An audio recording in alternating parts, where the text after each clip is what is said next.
I don't usually do this. That is, talk about a show that recently came out or just released. For one, because everyone else who can does it. If it's popular, it most likely has been covered by an AniTuber. Calling it before it's finished is a terrible mistake to make. Well, fuck, I guess this is my life now.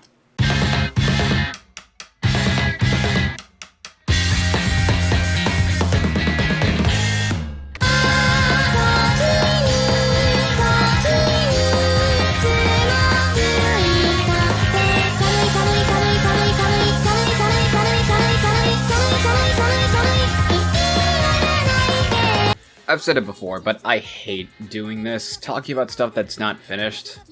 Because there's always that chance of being shot in the foot, or things yet to be written actually aren't. I get people do it because it makes views, but genuinely, I enjoy discussing stuff in full or with enough material to make a full video. That said, I have already talked about the game, click here if you want to see that, and this is also being done by the original creator, so taking a leap of faith here. Pun fully intended.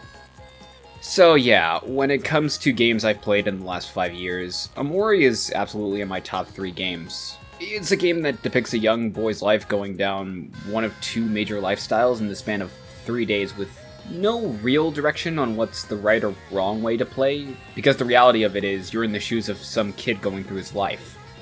The dreamscape in the game is more akin to a traditional RPG type of playstyle, but in the real world, well, that RPG shit don't work. And the story is one of the most beautifully written stories around grief and anxiety that I've played. And then they announced there was a manga to this story, which, I'll be honest, I was skeptical about. I was already optimistic for Persona 5's manga on what it was doing, and that was a mistake. But I went into the first few chapters with an open mind, and honestly, this is really good so far.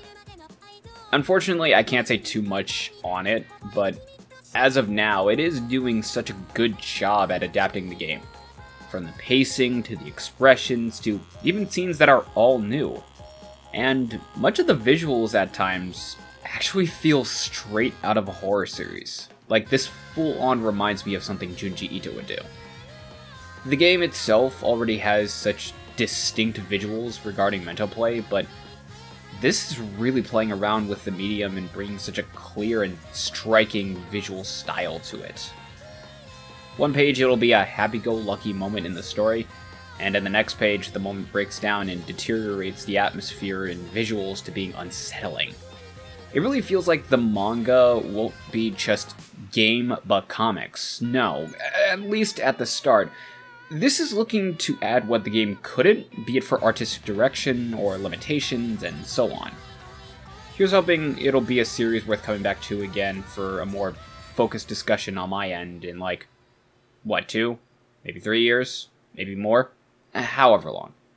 Alright, that's all I got. I got other shit to do.